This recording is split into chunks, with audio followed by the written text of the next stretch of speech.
નમસ્કાર વિદ્યાર્થી મિત્રો યુટ્યુબ ચેનલમાં આપ સર્વેનું હાર્દિક સ્વાગત છે। ધોરણ 10 સામાજિક વિજ્ઞાન લેક્ચર નંબર 31 ચેપ્ટર નંબર 2 ભારતનો સાંસ્કૃતિક વારસો પરંપરાઓ હસ્ત અને લલિત કલાઓમાં છેલ્લે આપણે માટીકલાની વાત કરેલી। હવે વાત કરવા જઈ રહ્યા છીએ આપણે વણાટ કલા। તો વણાટ કલામાં એક વ્યાખ્યા આપણને રજૂ કરેલી છે કે કાતણ એટલે શું, કાતવું એટલે શું। તો રૂનું પૂમડું લેવાનું, રૂના પૂમડામાંથી તાતણા ખેંચવાના અને એ તાતણાઓ જે થાય એ તાતણાઓને એકબીજા સાથે વળ ચડાવવાના અને વળ ચડાવી અને એકબીજાની પકડમાં આવી જાય એવો એક લાંબો દોરો તૈયાર કરવામાં આવે તો આવી જે કળા કરવામાં આવે એને કાતણ કળા તરીકે ઓળખવામાં આવે। શું કરવાનું છે? એક રૂનું પૂમડું લેવાનું છે, એમાંથી એક તાતણો ખેંચવાનો, બીજો એક તાતણો ખેંચવાનો। આ બે તાતણાઓને એકબીજા સાથે વળ ચડાવીએ અને વળ ચડાવવાથી એકબીજા સાથે જોડાઈ જાય, એકબીજા સાથે પકડમાં આવી જાય અને આ પકડમાં આવી જાય એટલે એક લાંબો દોરો તૈયાર થાય। તો આ રીતે રૂની પૂણીમાંથી તાતણા ખેંચવા, એમને વળ ચડાવવો, એકબીજાની પકડમાં જોડવા અને એક લાંબો દોરો તૈયાર કરવામાં આવે તો એને કાતણ તરીકે ઓળખવામાં આવે। તો જોઈએ ફરી એક વખત કે રૂની પૂણીમાંથી તાતણા ખેંચવા સાથે તેમને વળ ચડાવી એકબીજાની પકડમાં જોડી લાંબો દોરો તૈયાર કરવાની કળાને કાતણ તરીકે ઓળખવામાં આવે છે। તો કાતણ એટલે શું? રૂની પૂણીમાંથી તાતણા ખેંચી એકબીજા સાથે વળ ચડાવી એકબીજાની પકડમાં જોડી લાંબો દોરો તૈયાર કરવાની જે કળા કરવામાં આવે તેને કાતણ કહેવાય। આપણા રાષ્ટ્રપિતા એટલે મહાત્મા ગાંધીજી, જેમણે કાતણ વણાટને મહત્ત્વ આપી સ્વદેશી આંદોલન કર્યું અને ઇતિહાસ સર્જી દીધો। તો ગાંધીજીએ પણ કાતણ વણાટને મહત્ત્વ આપ્યું, સ્વદેશી ચીજવસ્તુઓ વાપરવાનો આગ્રહ કર્યો અને સ્વદેશી આંદોલનને બરાબર એમણે શરૂ કર્યું, જેને કારણે એક ઇતિહાસ બની ગયો। તો આપણે પણ સમજવું જોઈએ કે બને ત્યાં સુધી સ્વદેશી ચીજવસ્તુ વાપરવાનો પ્રયત્ન કરીએ। તો આ છે વણાટ કલા। ફરી એક વખત જોઈ લઈએ વણાટ કલા, પછી આપણે આગળ વધીએ હાથ વણાટ પર। રૂની પૂણીમાંથી તાતણા ખેંચવા સાથે તેમને વળ ચડાવી એકબીજાની પકડમાં જોડી લાંબો દોરો તૈયાર કરવાની કળાને કાતણ કહે છે। મહાત્મા ગાંધીએ કાતણ વણાટને મહત્ત્વ આપી સ્વદેશી આંદોલન કર્યું। હવે આપણે વાત કરીએ હાથ વણાટ। વણવાનું કામ હાથથી કરવામાં આવતું। આપણે વાત કરીએ એમ પ્રાચીન સમયમાં હસ્તકલા કારીગરીને મહત્ત્વ હતું, હસ્તકલા કારીગરીનું સ્થાન હતું। તો જે કામ થતું એ હાથ દ્વારા કરવામાં આવતું, એટલે બધી જે ક્રિયાઓ થતી એ હાથ વણાટ દ્વારા થતી। પ્રાચીન સમયથી ભારત વસ્ત્ર વિદ્યા ક્ષેત્રે જાણીતું છે। પ્રાચીન સમયથી જો વાત કરીએ તો ભારત વસ્ત્ર વિદ્યામાં જાણીતું છે, વસ્ત્ર વિદ્યામાં એનું મહત્ત્વ છે। એટલે પ્રાચીન સમયથી કાપડ ક્ષેત્રે, હાથ વણાટ ક્ષેત્રે, વસ્ત્ર વિદ્યા ક્ષેત્રે ખૂબ જ જાણીતું છે। ભારતના કુશળ કારીગરો દ્વારા તૈયાર થતી ઢાકાની મલમલનો તાકો દિવાસળીની પેટીમાં સમાતો અથવા તો સાડી વીંટીમાંથી પસાર થઈ જતી। ભારતના કુશળ કારીગરો એવા હતા, ભારતના કારીગરો એવી કારીગરી કરતા કે તૈયાર થયેલ જે ચીજવસ્તુ એમાં ઢાકાની મલમલનો તાકો અથવા તો ઢાકાની મલમલની સાડી ઉપમા આપવામાં આવી છે। આમ જોઈએ તો આપણને કદાચ એવું લાગે કે એવું બનતું હશે કે નહીં બનતું હોય, એ તો આપણે પણ નથી જાણતા બનતું હોય કે ન બનતું હોય, પણ એવી ઉપમા આપવામાં આવેલી છે કે ઢાકાની મલમલના તાકાને સંકેલવામાં આવે, માચિસ બાકસ દિવાસળીની પેટીમાં સંકેલીને મૂકી દેવામાં આવે તો સહેલાઈથી એમાં રહી જાય. અને બીજી વાત કરવામાં આવી કે ઢાકાની મલમલની એવી સાડી મુલાયમ બનાવવામાં આવતી કે નાનકડી વીંટીમાંથી જો આપણે એને પસાર કરીએ તો નાનકડી વીંટીમાંથી એ પસાર થઈ જાય. તો આવી ઢાકાની અંદર મલમલની સાડી, મલમલનો તાકો ભારતના કુશળ કારીગરો દ્વારા તૈયાર કરવામાં આવતો. ઢાકા એટલે બાંગ્લાદેશનો પાટનગર, અને બાંગ્લાદેશ એટલે આઝાદી પહેલાં ભારત સાથે જોડાયેલું પૂર્વ પાકિસ્તાનનો એક ભાગ. તો ભારતના કુશળ કારીગરો દ્વારા તૈયાર થતી ઢાકાની મલમલનો તાકો દિવાસળીની પેટીમાં સમાઈ જતો, અથવા તો આ સાડી નાનકડી વીંટીમાંથી પસાર થઈ જતી. આટલે ઢાકાની મલમલ મુલાયમ સાડી અને તાકો તૈયાર કરવામાં આવતો. એ ભારતના કુશળ કારીગરો દ્વારા તૈયાર થતું હતું.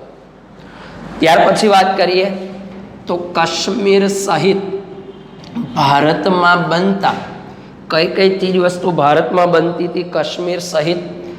ગાલીચા, પાટણના પટોળા, કાંજીવરમની સાડી, બનારસી સાડી, રાજસ્થાનની બાંધણી એમની આગવી ઓળખાણ દર્શાવે છે. કાશ્મીરના ગાલીચા જાણીતા છે કારણ કે વિવિધ ડિઝાઇનો કરવામાં આવતી હતી. આ ગાલીચામાં મોર, વાઘ, સિંહ વગેરેના ચિત્રો તૈયાર કરવામાં આવતા હતા. એ રીતે એનું મહત્ત્વ અનેક ગણું વધી જાય.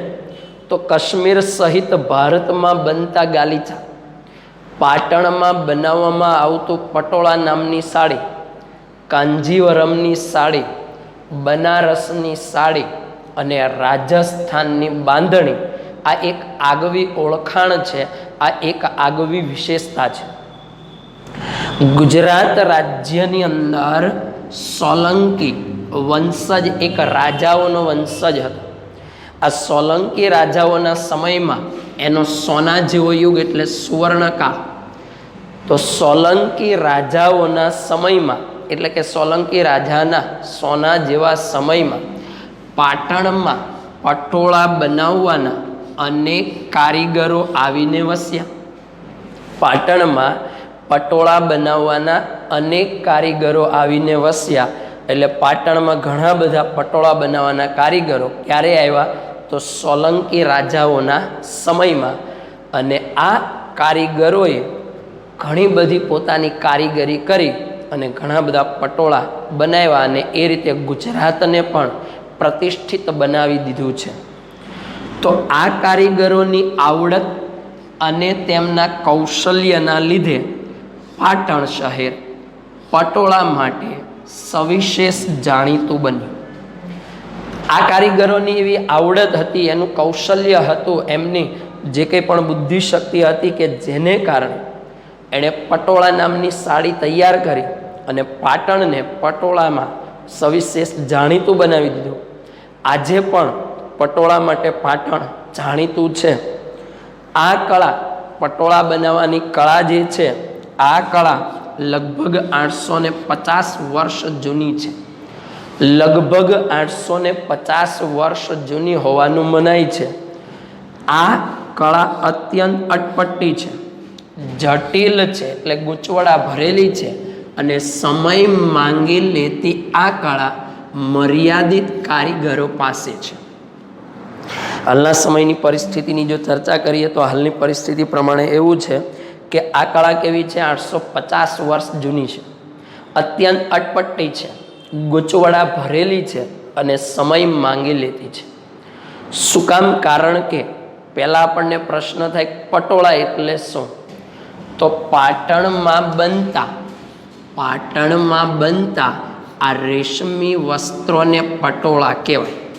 તો પાટણમાં જે રેશમના વસ્ત્રો બનાવવામાં આવે છે એ રેશમી વસ્ત્રોને નામ આપવામાં આવે છે પટોળા તરીકે. એના માટે શબ્દ વાપરવામાં આવેલો છે બેવડ ઇક્ત. બેવડ એટલે બંને બાજુ, ઇક્ત એટલે વણાટ. બેવડ ઇક્ત. બેવડ એટલે બંને બાજુ અને ઇક્ત એટલે વણાટ. તો આ સાડીમાં લખેલું છે જેમાં બંને બાજુએ એક જ ભાત દેખાય, બંને બાજુએ પહેરી શકાય, રંગ જતો નથી, લાંબા સમય સુધી એ ફાટતું નથી. તો જોઈએ પટોળાની વિશેષતા શું છે. આપણે વાત કરી કે અટપટી છે, અત્યંત જટિલ છે અને સમય માંગી લેતી છે, બહુ ઓછા કારીગરો પાસે છે. પાટણમાં બનતા રેશમી વસ્ત્રોને પાટણના પટોળા તરીકે ઓળખવામાં આવે. તો પહેલો સવાલનો જવાબ આપણને મળી ગયો. પટોળા એટલે શું? તો કે રેશમી વસ્ત્રો એટલે પટોળા. આ પટોળા માટે લખ્યું છે બેવડ ઇક્ત. બેવડ એટલે બંને બાજુ અને ઇક્ત એટલે વણાટ. આ સાડી એવી છે જેને બંને બાજુએ એક જ પ્રકારની ભાત, એક જ પ્રકારની ડિઝાઇન આવે. તો વિચારવા જેવી વાત એવી આવે કે આનું હાથ વડે ગૂંથણ કામ થતું, કોઈ મશીનરી, કોઈ યંત્ર સામગ્રીનો ઉપયોગ કરવામાં આવતો નહીં હતો. તો અહીંયા યંત્ર સામગ્રી કે પછી કોઈ યંત્ર વગેરેનો ઉપયોગ નથી કરવામાં આવતો. એટલે એનો મતલબ એવો થયો કે જે કામ થતું એ હાથ વણાટથી થતું, હાથ દ્વારા એનું વણાટ કરવામાં આવતું હતું. બંને બાજુએ આકાર સરખો, બંને બાજુએ એક જ પ્રકારનો આકાર. એટલે આપણને પહેલો વિચાર એ આવે કે આપણે કોઈ પણ સાડી છે એમાં ભરત કામ કરીએ, ગૂંથણ કામ કરીએ કે વણાટ કામ કરીએ, તો એ વણાટ કામ, ભરત કામ કે ગૂંથણ કામ કરીએ ત્યારે મશીનરીમાં જો કરવામાં આવતું હોય તો સ્વાભાવિકપણે એ સાડીમાં એવું બને કે એક બાજુ ડિઝાઇન હોય અને બીજી બાજુ એનું દોરા જોવા મળે. એટલે કે એ જે દોરી હોય એ બધી આપણને જોવા મળતી હોય. એટલે એક સીધી સાઈડ અને એક ઊંધી સાઈડ એવું બનતું હોય. તો એને એક જ જગ્યા પર, એક જ બાજુએ જે બાજુ ડિઝાઇન બનેલી હોય એ સાઈડ આપણે એને પહેરી શકતા હોઈએ. મતલબ કહેવાનો શું થયો? તો મતલબ એવો બને છે કે અહીંયા જે આપણે સાડી બને છે એમાં એક જ બાજુએ ડિઝાઇન બને છે, બીજી બાજુએ ડિઝાઇન બનતી નથી. જ્યારે પટોળા છે, પટોળાની ડિઝાઇન કેવી હતી? બંને બાજુએ એક સરખી, હાથ દ્વારા વણાટ થતું, મશીનરીનો ઉપયોગ કરવામાં આવતો નથી અને એનું ગૂંથણ કામ, વણાટ કામ એવું હાથથી કરવામાં આવતું કે બે બાજુ આકાર સરખો. એટલે કે એક પણ બાજુએ દોરા દેખાશે નહીં, એક બાજુએ દોરી દેખાશે નહીં, બંને બાજુ એક સરખો આકાર દેખાશે. તો સાડીને બંને બાજુએ પહેરી શકાશે. બંને બાજુએ પહેરી શકાય છે એ એની ખાસિયત છે. શું કામ પહેરી શકાય છે? કારણ કે બંને બાજુએનો આકાર એક સરખો જોવા મળે એટલે. ત્યાર પછી લખ્યું છે કે તેનો રંગ જતો નથી. એનો રંગ લાંબા સમય સુધી જતો નથી અને લાંબા સમય સુધી ફાટતું નથી. અને લાંબા સમય સુધી ફાટતું નથી એટલે લખ્યું છે કે હવાયું છે કે પડી પટોળે ભાત, ફાટે પણ ફીટે નહીં. પડી પટોળે ભાત, ફાટે પણ ફીટે નહીં. એટલે કહેવામાં શું આવ્યું છે? તો કે પટોળામાં જે ભાત પડેલી છે, ડિઝાઇન પડેલી છે, એ ડિઝાઇનનું ગૂંથણ કામ એવી રીતે તૈયાર થયેલું છે કે જેને કારણે કદાચ કાપડ ફાટી જાય, સાડી ફાટી જાય, પણ એની ડિઝાઇન જે હોય એ જલ્દી વિખાઈ જતી નથી. એટલે કહેવાયું પડી પટોળે ભાત, ફાટે પણ ફીટે નહીં. એટલે અહીંયા લખ્યું છે કે આ કળા 850 વર્ષ જૂની છે, અત્યંત અટપટી અને જટિલ છે, ગૂંચવડા ભરેલી છે અને સમય માંગી લેતી આ કળા મર્યાદિત કારીગરો પાસે જ છે. એટલે કેવી છે? ગૂંથણ કામ એવું છે, વણાટ કામ એવું છે, બંને બાજુએ આકાર એક જ પ્રદર્શિત કરવામાં આવે છે, લાંબા સમય સુધી ફાટતું નથી, એનો રંગ જતો નથી. આ દ્રષ્ટિએ જો વિચારીએ તો આ જે કળા છે એ અદ્ભુત કળા છે અને આવી કળા આજે મશીનરીમાં કરવી અઘરી બને છે, જે આપણા પ્રાચીન સમયના કારીગરો દ્વારા કરવામાં આવતી હતી.